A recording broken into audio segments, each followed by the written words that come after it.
Pues bueno, vamos a entrar a la mesa con los queridos periodistas, con Alejandro Almazán, con Temoris Greco, con Manuel Hernández Borboya. Bueno, ya vemos ahí a Manuel Hernández Borboya, a Temoris Greco, no veo por ahí a Alejandro, no sé si se va a poder conectar hoy o no, pero por lo pronto ya están aquí Manuel Hernández Borboya, Temoris Greco conectándose. Manuel, muy buenos días, bienvenido. Hola, hola, ¿qué tal? Ernesto, Violeta, Temoris, ¿cómo están? Buenos días. Un saludo para ustedes y para toda la audiencia. Ya vemos ahí a Manuel Hernández Borboya, a Temoris Ah, se Greco. está, se está Alguien, repitiendo. alguien Sí, tiene que silenciar su YouTube. buenos días. Eh, Muy buenos días, Temoris. Muy buenos días, Manuel. Gracias que nos están acompañando en esta mesa. Esperemos que se incorpore Alejandro. Hola, hola, hola, hola, buen día. Buenos días, buenos días. Pues hay, mi querido Temoris y Manuel, se hizo público ayer. Dante Delgado precisamente publicó su decálogo, un decálogo ahí interesante, y le vemos también la pertinencia de poder abordarlo, porque finalmente pues digamos que una formalización de su distanciamiento y fractura con el Partido Acción Nacional y con el Partido Revolucionario Institucional. Al PRD de plano ni siquiera lo menciona, pues no hay nada que decir ahí.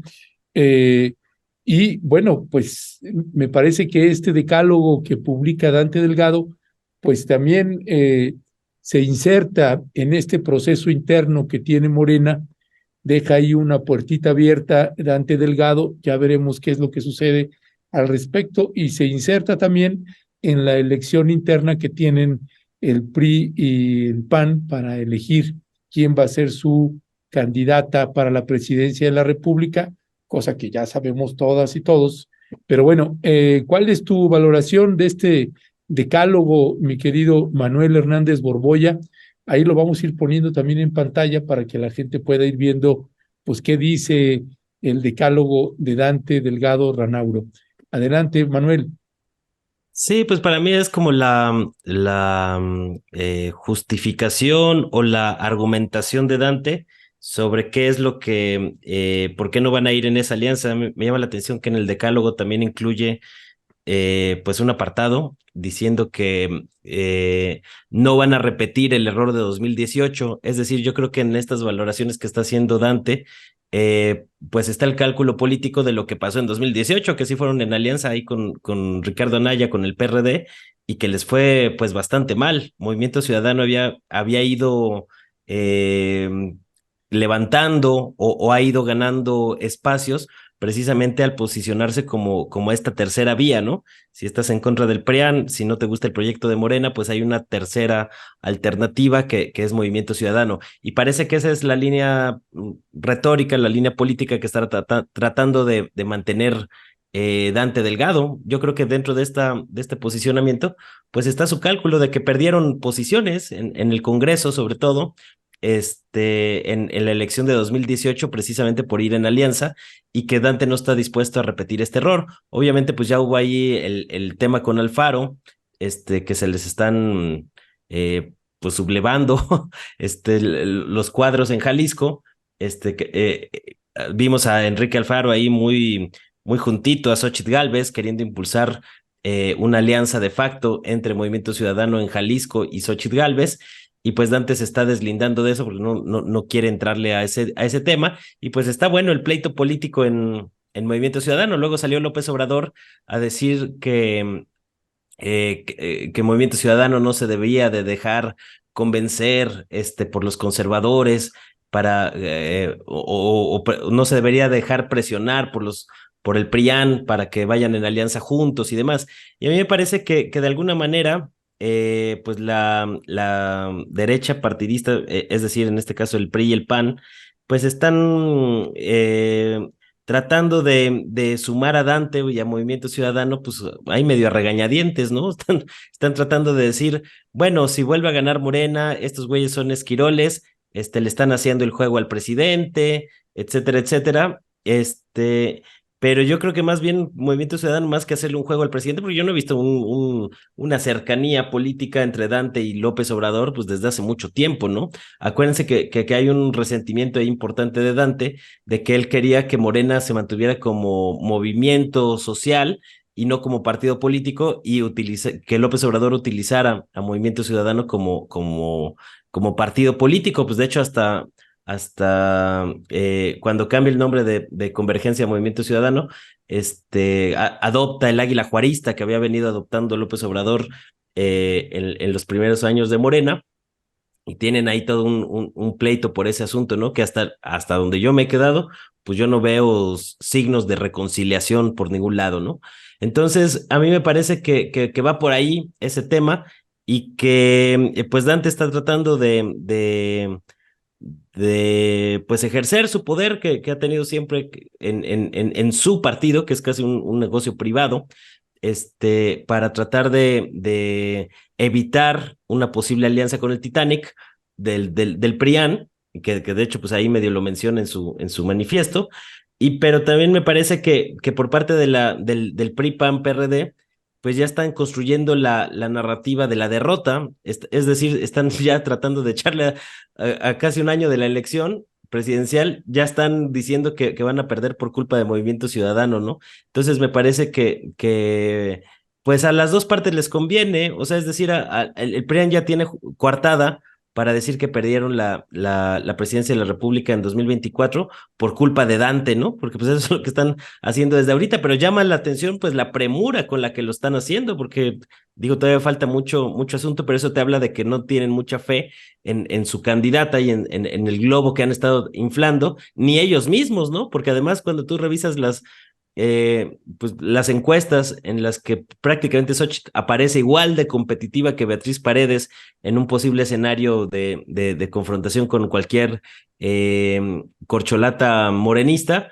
pues en dónde están el fenómeno Xochitl, como han querido tratar de inflar mediáticamente ese asunto, ¿no? Pues no se ve en los números ni en los datos ese fenómeno Xochitl como tanto han cacareado, y obviamente pues pues en la derecha están vendiendo humo por todos lados.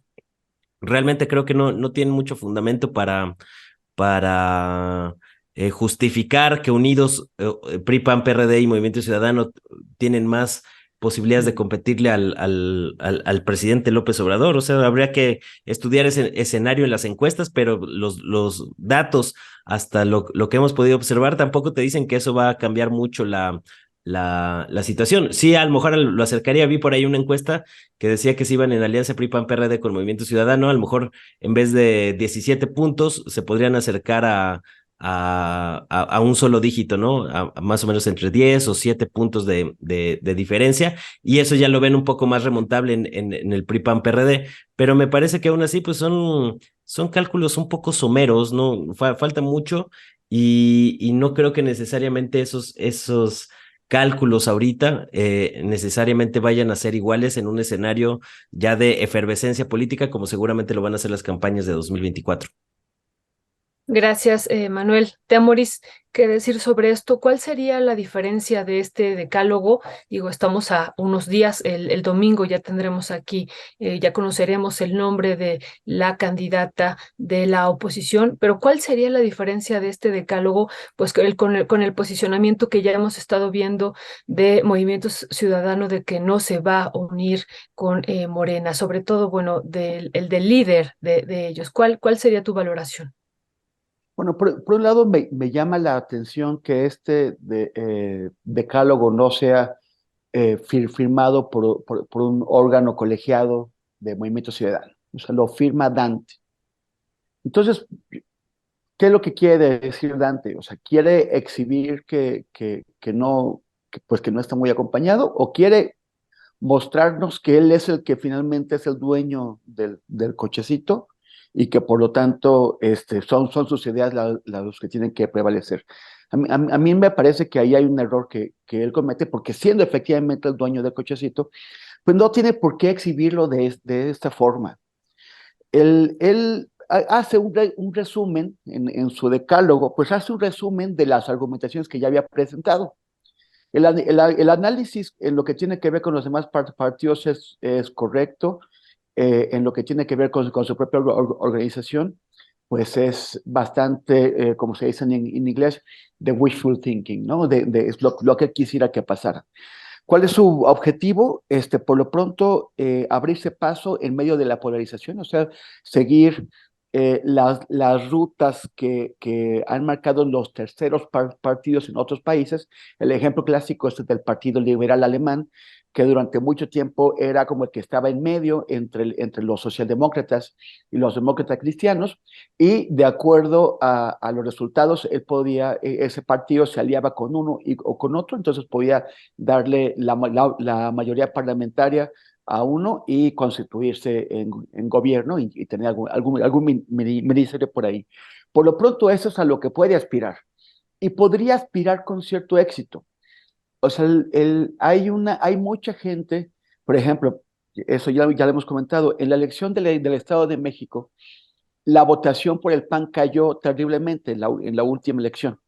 Cayó porque a muchas personas panistas, a muchos simpatizantes del PAN en municipios que normalmente se consideran parte del cinturón azul, les dio horror, no pudieron levantarse ese domingo para ir a votar por una señora del grupo Tlacomulco como es Adriana del Moral, o sea, por el PRI. Y lo mismo puede pasar también a nivel nacional. A muchos panistas no les vendría bien votar, por ejemplo, por Beatriz Paredes o votar por una Xóchitl que sienten ajena. O muchos priistas también podrían tener el mismo problema de votar por alguien de otro partido.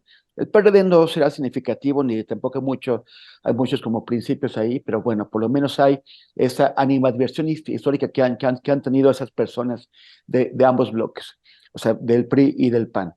Entonces, y también está pues este proceso que está naufragando, que están haciendo naufragar el proceso de elección de una candidata del frente opositor.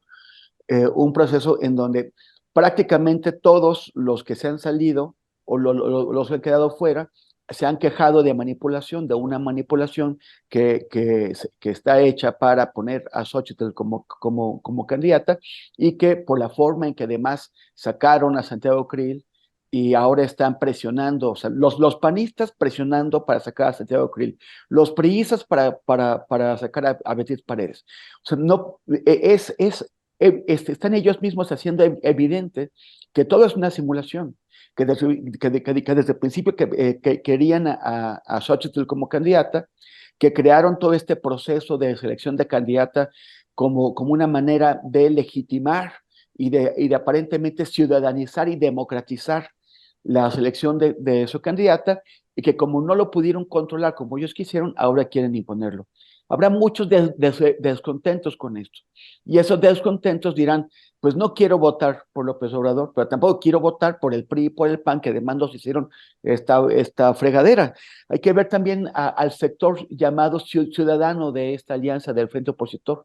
Ayer estuve revisando en Twitter las cuentas de Mil Álvarez y Casa, del Frente Cívico Nacional y de otras de esas figuras, y pues qué pena, porque están viendo todo lo que los partidos, todas las cochinadas que están haciendo los partidos con un proceso del cual estos grupos que se autodenominan ciudadanos son el aval de legitimidad y no dicen nada. O sea, se quedan calladitos, están viendo lo que hacen, o sea, son convidados de piedra. Entonces, todo eso va a alienar a una parte de los simpatizantes, y hay otra parte de gente que está decepcionada con el gobierno de la 4T, pero que tampoco se anima a votar por el PRI y por el PAN. Ese es el mercado electoral al que aspira Dante. Y de hecho podría terminar, si la apuesta de Dante tuviera éxito, podría terminar siendo de beneficios para los proyectos de la 4T, porque es muy difícil que logren la mayoría calificada, que es el objetivo que puso Andrés Manuel para poder poner su plan C. Incluso la mayoría absoluta en el Congreso podría estar en disputa. Una bancada suficientemente numerosa de Movimiento Ciudadano sería la que le permitiría pasar sus proyectos, sus iniciativas de ley. El Parlamento se supone que es el espacio para parlamentar, en donde los distintos grupos políticos se ponen de acuerdo y para poder hacer avanzar ciertas iniciativas. No se ponen de acuerdo ahora, simplemente no se hablan, solamente se gritan. Una bancada de Movimiento Ciudadano pues estaría ahí disponible para que el gobierno, para que Andrés Manuel al final en sus últimos momentos y Claudia Sheinbaum en su sexenio, pudieran hablar con ellos para tratar de crear esas mayorías que hacen falta para pasar esas iniciativas de ley.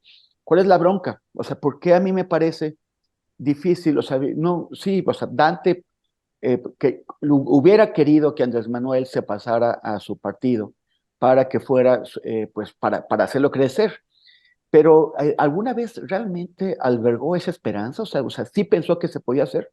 Andrés Manuel dejó el PRD porque él era el motor del PRD, el motor que lo hacía correr, pero los que querían tener el volante del PRD pues eran los chuchos. Y hasta que Andrés Manuel no aguantó y se salió, creó su propio cochecito o cochezote. ¿Por qué se iba a subir al cochecito de Dante para ser el motor del cochecito de Dante y que Dante lo manejara? Entonces, o sea, eso no creo que Dante alguna vez haya tenido, haya albergado con seriedad esa esperanza, tenía que proponerlo, eso no le quita nada, y yo no creo que haya una diferencias tan de fondo con Andrés Manuel o con la 4T en general, como para que no se puedan poner de acuerdo en algún momento. Entonces, a mí me parece que esa es la ruta que intentará seguir, con la excepción, con la salvedad del factor Alfaro, porque el factor Alfaro, pues también fue un motor del coche de Dante en Morelos, pero era un motor que como Andrés Manuel se dio cuenta de que pues estaba trabajando para otro, y Alfaro pues trae su propia agenda, su grupo político que controla Jalisco tiene otra agenda y ellos están viendo para su santo, no para el de Dante. Ya, gracias, mi querido Temoris. Manuel Hernández Borboya, salvo que quieras añadir algo más sobre el tema, pasaríamos al siguiente, que tiene que ver pues con pues estos acosos. Le hemos dado seguimiento a este acoso que tiene el ex gobernador Francisco Javier García Cabeza de Vaca contra nuestra queridísima Marta Olivia López de un 2x3 Tamaulipas. ¿Qué decir al respecto? No, pues a mí se me hace que es una atrocidad de caso, que es un escándalo político por varios lados, ¿no? O sea, es primero, pues este acoso contra una periodista que lo único que hizo en la nota que causó polémica fue atar cabos, ¿no? Y lo hizo de manera muy profesional, tan es así que pues toda la información que publicó pues es verificable. Yo me di a la tarea de verificar esos asuntos, porque me parece que el caso que se menciona, es decir, el hecho de que encuentren un campo de exterminio en un terreno que fue originalmente un ejido y después fue privatizado por Cabeza de Vaca a través de empresas fantasma, como lo señaló la Unidad de Inteligencia Financiera en el juicio político contra Cabeza de Vaca en 2021 en la Cámara de Diputados, de que esos terrenos se compraron a través de empresas fachada utilizados por la familia de Cabeza de Vaca para instalar un campo de energía eólica que fue parte de los cochupos y de los negocios turbios de la reforma energética, y que luego, además de todo ese escándalo que ya por sí mismo ameritaría una revisión del tema, vemos un silencio mediático abrumador por parte de la gran prensa corporativa en México. Yo prácticamente no he visto que ningún diario nacional de estos grandes periódicos se hayan siquiera abordado el tema, ¿no? O sea, en sus portadas me queda claro que todo el fin de semana no apareció ese asunto, y pues obviamente hay un tema político detrás, o hay un trasfondo político detrás que tiene que ver pues con que Cabeza de Vaca, increíblemente, pues es entre otras cosas, el coordinador de seguridad del proyecto del PRI-PAN-PRD rumbo a 2024, y que ha sido un personaje que ha expresado públicamente su apoyo a favor del globo Xóchitl Gálvez, y me parece que el silencio de la gran prensa corporativa en parte pues tiene que ver con proteger a Xóchitl, a la derecha, al PAN, a Cabeza de Vaca y todo esto, ¿no? Pero digamos, cuando le va sumando todo ese tema, e incluso medios que estuvieron manejando el tema de los desaparecidos, pues con toda la polémica que se armó por el recuento que se va a hacer por el censo de desaparecidos, por la salida de la Comisionada Nacional de Búsqueda, todo este asunto. Pues curiosamente, un tema que tiene que ver con desaparecidos y con el hallazgo de campos de exterminio, como lo comentó bien Marta Olivia ahí en Rompeviento, con los tambos para desaparecer gente, todo este asunto, es decir, no era nada más una fosa clandestina donde simplemente hubiera restos humanos, sino que había indicios de que pues ahí los cocinaban y era una máquina o todo un procedimiento para desaparecer masivamente a personas, ¿no? Se repite uno de los horrores recurrentes en Tamaulipas, y precisamente por ese tipo de situación me parece que el tema es catastrófico a varios niveles. Es decir, tenemos un tema que involucra desaparecidos, involucra los excesos políticos de un personaje oscuro como Cabeza de Vaca, que además, hasta donde tenemos entendido, pues sigue exiliado en Estados Unidos. Está el tema de la reforma energética y de todas las implicaciones que tuvo para engordarle los bolsillos a estos personajes que operaron políticamente para su propio beneficio a partir de este tema. Tenemos el silencio y la complicidad mediática, y tenemos pues este asunto de que, por más increíble que nos pueda parecer a algunos, este personaje tan oscuro como Cabeza de Vaca pues es el coordinador es decir, él va a plantear la estrategia de seguridad del PRI-PAN-PRD rumbo a 2024, después de todo el escándalo de lo de García Luna. O sea, es increíble que hasta para sus propios intereses, digo, pues le hubieran encontrado otro espacio ahí de, no sé, ¿no? De fomento económico, o a algo, ¿no? O sea, si querían meter ahí a este personaje, pero no le das el tema de la seguridad, y más cuando estamos viendo pues amenazas contra una periodista profesional que lo único que hizo pues fue recordar cosas que ya se habían hecho públicas, atando cabos de cómo el ejido La Retama pues fue privatizado precisamente por Cabeza de Vaca, y que pues sí hay información oficial que así lo sostiene, ¿no? Ahí están los documentos de la UIF. A mí me llama la atención que aun cuando algunas organizaciones como Artículo 19 señalaron su preocupación por estas presiones, pues el tema prácticamente en la gran prensa corporativa ha pasado completamente desapercibido. Estos que se llenan la boca diciendo que México es un país muy peligroso para los periodistas y demás, cuando realmente está en peligro una compañera periodista que está reportando un tema en un estado tan emblemático como Tamaulipas, que ha sido declarado incluso por la Comisión Interamericana de Derechos Humanos como una zona de silencio por los ataques sistemáticos contra la prensa. Ahí sí se callan porque no les conviene ese asunto, porque van a golpear a uno de los suyos, ¿no? Entonces me parece que el tema de Cabeza de Vaca y este hallazgo de un campo de exterminio en un terreno que se le achaca fue privatizado por él para hacer negocios con la reforma energética, pues tiene todos los elementos para hacer un escándalo noticioso a nivel nacional,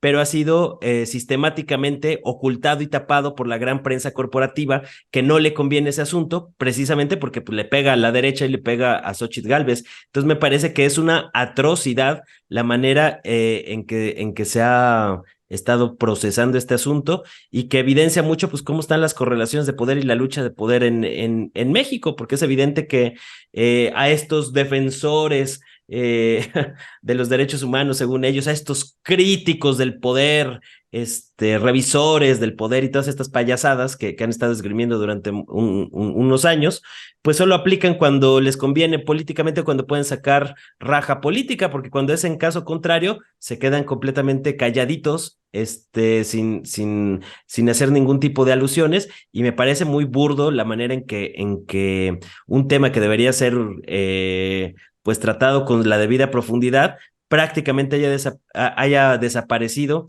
de la agenda noticiosa de estos grandes medios corporativos. Muchas gracias, Manuel. Pues sí, toda nuestra solidaridad y apoyo a Marta Olivia. Realmente es muy grave lo que está pasando con ella. Y bueno, pues esto que ha dado a conocer ella después de que hay algo que poco se dice, ¿no? De que los integrantes del grupo de búsqueda de colectivo Amor por los Desaparecidos, pues denunciara y hiciera público el encuentro de estas fosas clandestinas en este rancho La Retama, ¿no? Es algo que ella retoma de este colectivo y hace esta denuncia, pero bueno, aquí me parece que hay elementos que hay que analizar y es sobre lo que yo quisiera preguntarte, Temoris, ¿no? Aquí ha aparecido ya también otro actor que es el abogado Javier Cuello Trejo, ¿no? Que ha mandado también una carta a Marta Olivia diciendo que hay dolo y falsedad en la publicación y bueno, él va a ser el apoderado legal del panista y bueno, pues aquí ya con este otro actor, ¿qué podemos decir al respecto, Temoris? Pues si Cuello Trejo tuviera cuenta en Twitter, le pondrían Lord Dolo y Falsedad, ¿no? Precisamente a él. Es uno bueno, yo ni siquiera sabía que seguía vivo el señor o en activo, porque ya desde hace muchas décadas es uno de los grandes representantes legales de cualquier mafioso que se puedan imaginar.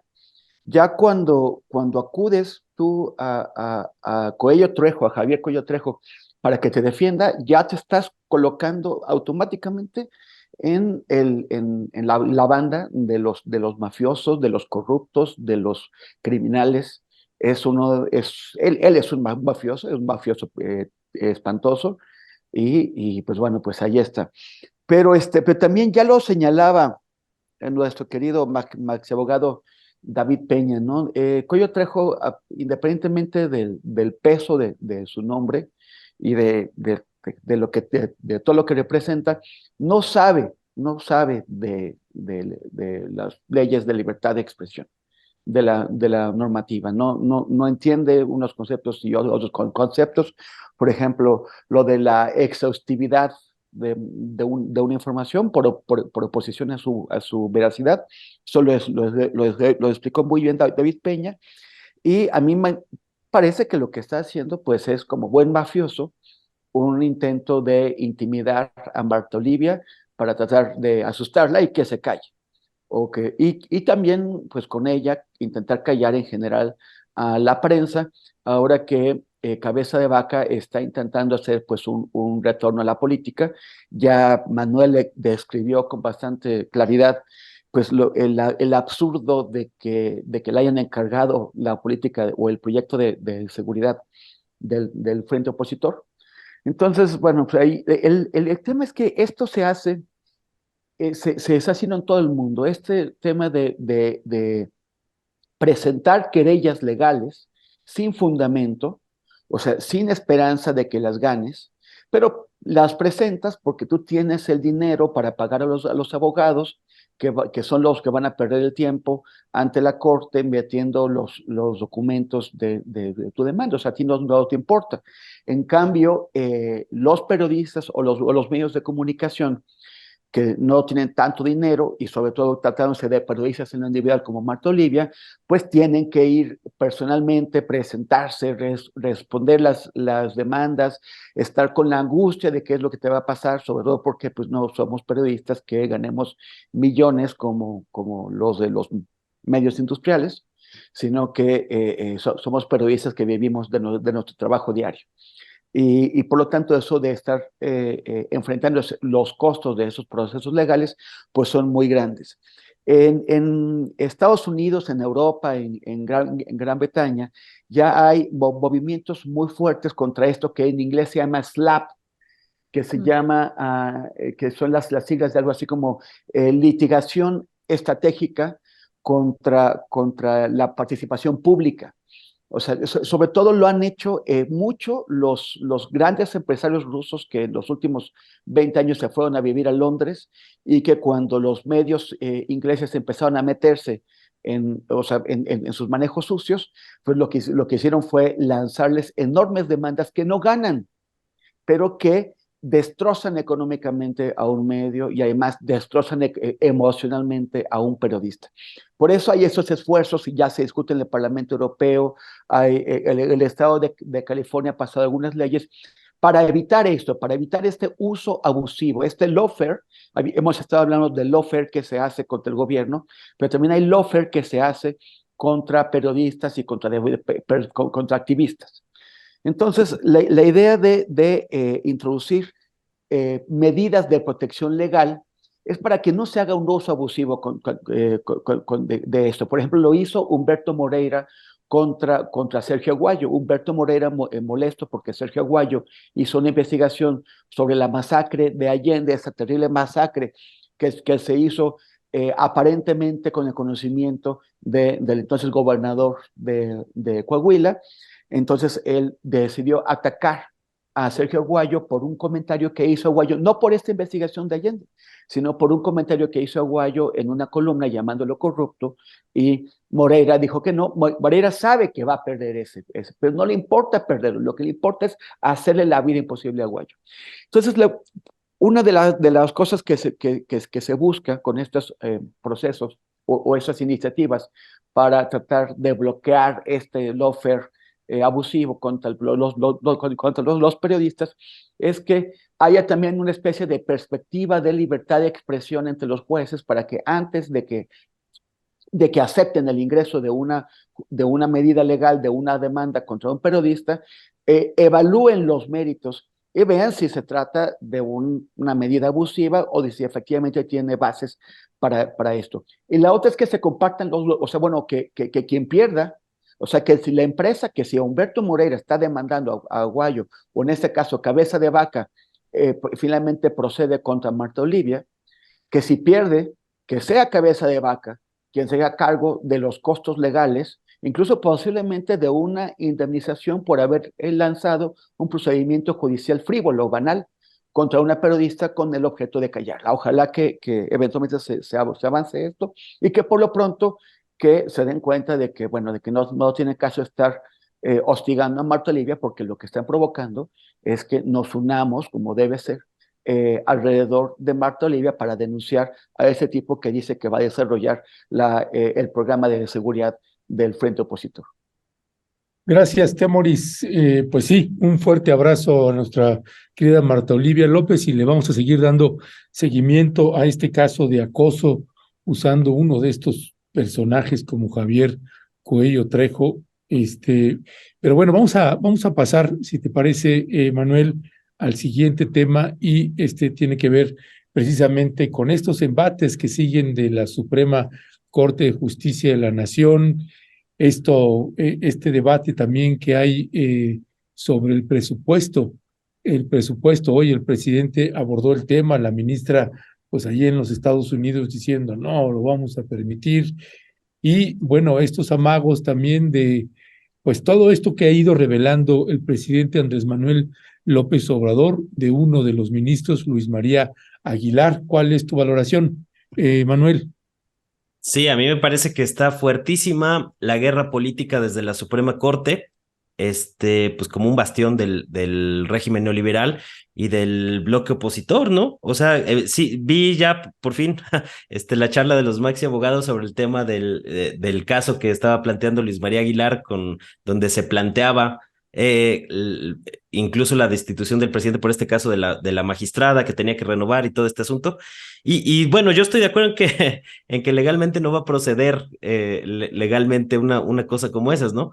Pero la manera de interpretar, y ese es creo que el punto de fondo, y coincido con lo que dijo el abogado Federico al final, no es que vaya a proceder legalmente una situación de estas, sino el hecho en que redactan e interpretan las leyes usando cualquier caso es para darle también echarle gasolina al fuego y generar toda una discusión política en medios de comunicación y demás. Es decir, con un caso como este de la magistrada que no han resuelto, que a lo mejor puede estar mal la presidencia, lo que sea, se le da gasolina a los opositores para que digan que la ley es la ley y se tiene que respetar, y que López Obrador está mal porque está violando la ley, que se amerita este asunto. Es decir, aunque no proceda legalmente, y sabemos que no va a proceder legalmente, y hasta el mismo presidente cuando lo agarraron ahí medio de bajada,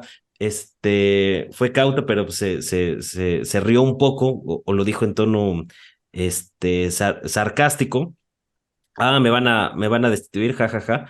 Este, Me parece que la intencionalidad política que está teniendo los ministros de la Corte, pues es muy evidente, porque no es nada más uno. O sea, si fuera un caso aislado, a lo mejor dices, bueno, pues es una situación ahí que no tiene que ver con la disputa política. Pero cuando ves que bajan ese mismo caso, el mismo día que está fuertísimo el golpeteo también desde la presidencia de la República hacia la manera en que han utilizado la ley a su antojo y con beneficios políticos, porque este caso que expone López Obrador de cómo la ley de los amparos que han concedido a Chihuahua y Coahuila para impedir la entrega de libros de texto, pues se hizo en menos de una semana. O sea, en 8 días ya estaba procesado el tema por la Suprema Corte para darle armas al bloque opositor para que siga en su arenga política, mientras el caso de el adeudo fiscal de 25,000 millones de pesos de Ricardo Salinas Pliego, pues lleva ahí congelado 8 meses, ¿no? O sea, porque uno está congelado 8 meses y el otro órale, en una semana, pues porque hay un interés político de los ministros de la Corte, están operando políticamente. Y para mí, más allá de que pues yo no creo que el caso de la magistrada pudiera proceder legalmente, sí es parte del bombardeo político que están llevando a cabo desde la Suprema Corte de Justicia en contra de la presidencia, ¿no? Al mismo tiempo que la presidencia también trae una ofensiva política contra la Suprema Corte. Es decir, hay un choque ahí continuo. Yo, por ejemplo, pues ahora que también vimos en estos últimos días el mensaje que hace Norma Piña de que si no les aumentan 4% el presupuesto que están solicitando para 2024, están amagando con que no va a haber normalidad democrática, porque según dice la ministra, no va a haber dinero para pagarle a todos los magistrados, jueces y ministros del Tribunal Electoral y que tienen que ver con temas electorales para procesar los casos suficientes que posiblemente se vayan a dar, y que esto puede traer pues un peligro para la democracia, ¿no? Que va un poco en sintonía con el discurso que ha dado Piña cuando fue a acusar al gobierno de López Obrador en Nueva York, ahí con toda la escena o con toda la crema innata del golpismo latinoamericano, ahí con personajes oscuros como Luis Almagro, entre otros. Y tiene que ver con este continuo golpeteo, ¿no?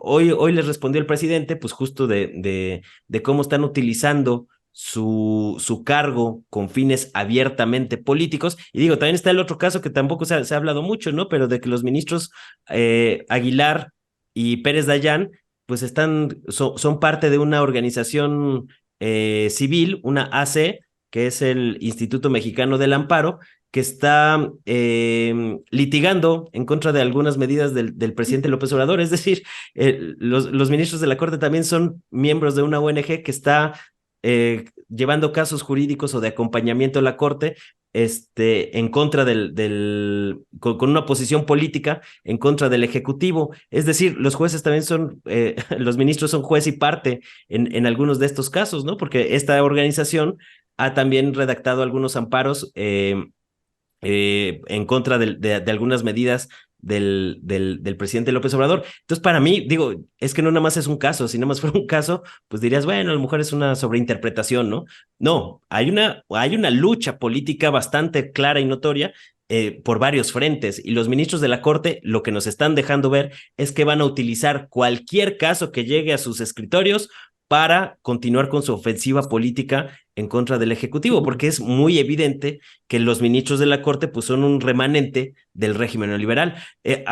¿Quién puso a Luis María Aguilar? Pues Felipe Calderón en el 2009. cuando, cuando todo lo que hacían en la corte, yo nunca vi que la corte se pronunciara por la guerra de Felipe Calderón, ¿no?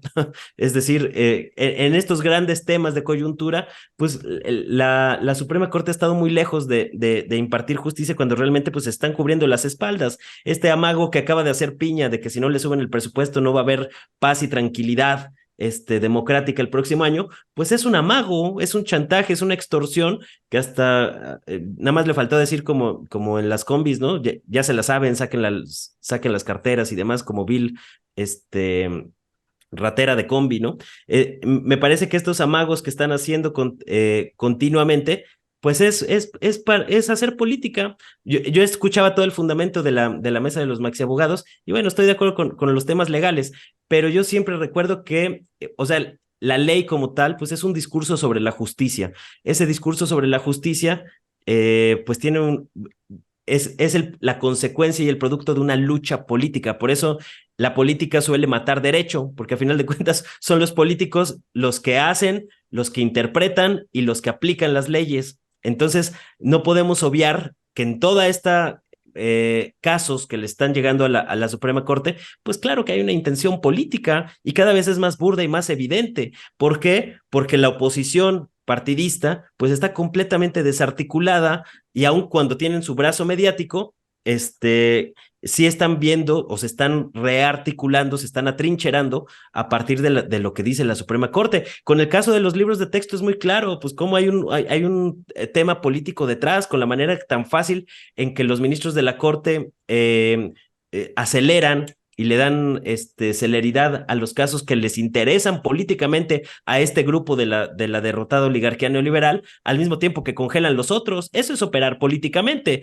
y ya la manera en que redactan y demás es todo el tiempo para estar metiendo el pie en ese asunto. Y me parece muy grave porque es el tono en el que nos están diciendo que se va a llevar a cabo la elección del 2024. Es decir, si no hay un margen amplio con el que Morena gane de manera contundente, pues ahí están los poderes, entre ellos el poder judicial, acechando, esperando cualquier mínima oportunidad que se les presente para operar políticamente y torcer la ley como se les dé la gana, como han hecho siempre, ¿no? Porque para mí es evidente que esa misma maquinaria ya estaba operando en el 2018, pero fue tan amplio el margen de diferencia de votos que tuvo López Obrador frente a Ricardo Anaya, que fue su más cercano rival, más o menos 14 millones de votos de diferencia, pues que no había posibilidad de ahí de operar el fraude sin que fuera evidente, ¿no? Pero si tienen un margen más estrecho, lo van a hacer, nos lo están diciendo. Eso me parece gravísimo y que no se le dé la magnitud política, porque digo, no, para mí no es un tema tanto jurídico. O sea, yo a veces, aunque es interesante a veces la parte técnica de los abogados de cómo se puede proceder un caso y qué puede pasar en realidad en términos jurídicos, estos análisis legalistas, yo creo que también deben de incluir la parte política como prioridad, o sea, porque al final de cuentas lo político es el verdadero trasfondo de esta situación y para mí es muy evidente que hay una guerra abierta completamente entre el Poder Judicial con los otros dos poderes, porque no nada más es el Ejecutivo, es también el Congreso. Entonces, resulta que la Suprema Corte se ha constituido, o a partir de estos últimos años, hay como un poder autónomo, revisor, cuando nunca lo ha sido. O sea, en el caso Florence Cassés fue muy evidente cómo cuando estaba Calderón, los ministros tenían ahí congelado el caso y no avanzaba y demás, y cuando cambió la presidencia y llegó Enrique Peña Nieto, que quería medio aliviar las tensiones políticas con el gobierno de Francia,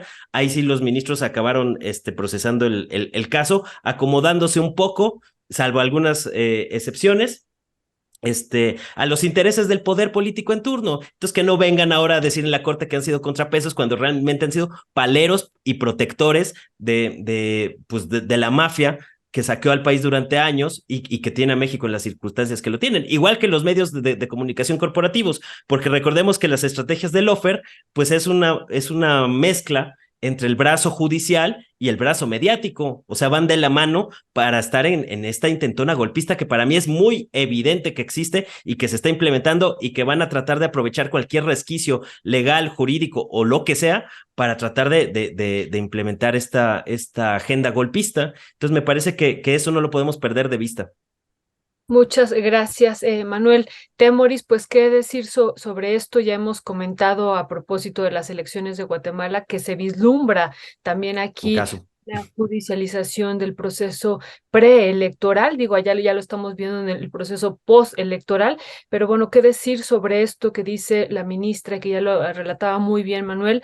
Si se baja, bueno, ella dice, no vamos a permitir que se reduzca el presupuesto, que es del 4%, como ya lo decía Manuel, en términos reales, ¿no? Eso también hay que decirlo en términos reales, ¿no? Ya incrementando el proceso inflacionario, que eso, o descontando el proceso inflacionario, mejor dicho, y bueno, pues son ya datos y cifras considerables, ya de más de 84.000 millones de pesos. ¿Qué decir, Temori, sobre esto? Bueno, a mí me encanta la mesa de los maxiabogados, me parece una gran aportación del rompeviento, porque nos permite ubicarnos en muchas cosas. Las leyes pues están codificadas para que las entiendan los codificadores. El lenguaje, por eso decimos entre abogados te veas, ¿no? El gremio de los abogados ha desarrollado un lenguaje, el lenguaje jurídico, que está precisamente construido para que el resto de la gente, para que los legos no podamos entender. O sea, es una cofradía de iluminados y ya eso es lo que les permite, o sea, es lo que les da poder, el controlar el lenguaje. Y no solamente es el lenguaje escrito, sino es el lenguaje de la tradición, el lenguaje de las costumbres, que lo que hicieron el otro día Federico Anaya y David Peña fue desentramar el lenguaje de este asunto de la supuesta petición de destitución del presidente, para que entendiéramos que no hubo tal. Y hay que dejar eso claro. O sea, lo que ellos cuestionan es que se está pretendiendo dejar a la presidencia sin la libertad de elegir las propuestas que presenta con respecto a jueces y ministros. Pero no se pedía una destitución del presidente. Se pedía, como se hacen los juicios, en esos juicios, la destitución de la autoridad responsable, pero como que en teoría sería el presidente.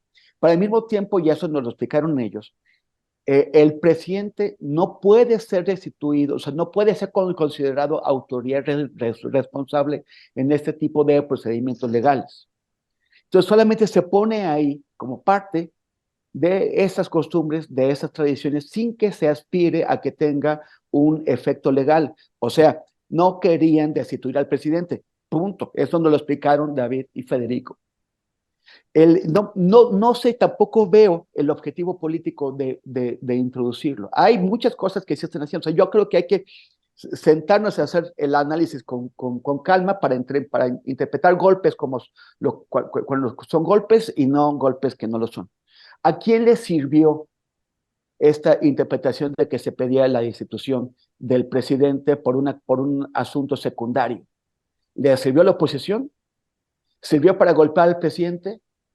No, porque era evidentemente ridículo. Por eso también retiraron ese proyecto, que además no es nada raro. También nos explicaron que es normal estar retirando proyectos, que porque no se tiene una mayoría de votos, porque hay errores en la redacción, porque de hecho este proyecto tenía bastantes errores en la redacción.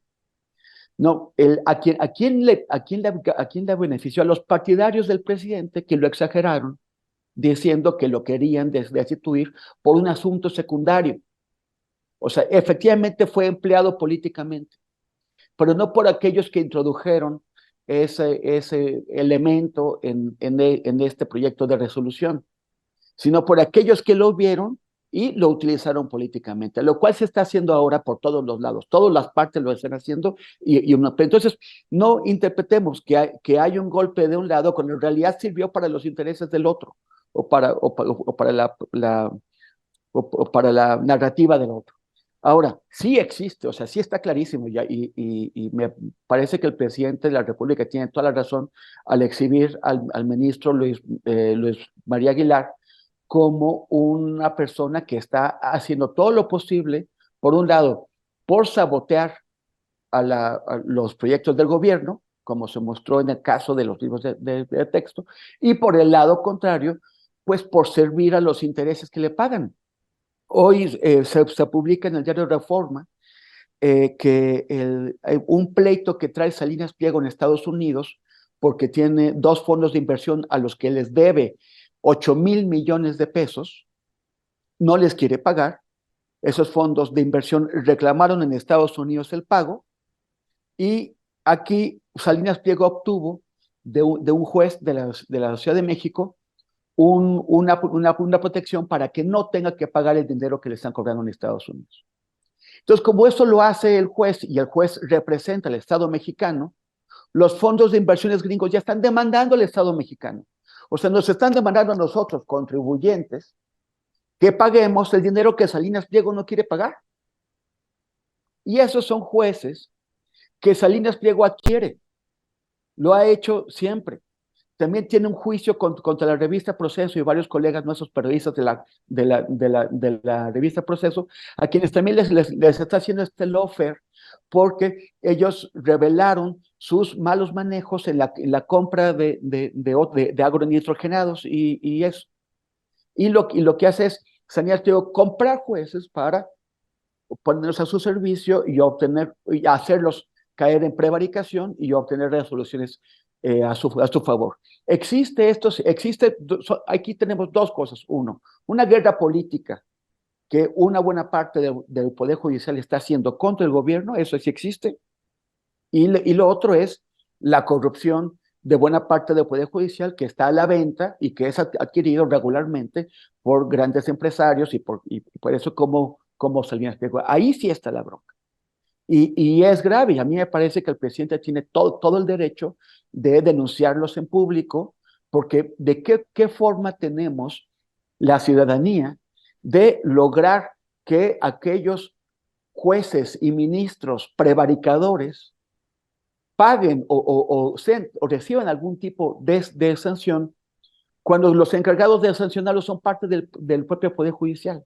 O sea, es un poder que en este caso se está juzgando y vigilando y terminan no haciéndolo. Ahí sí está grave.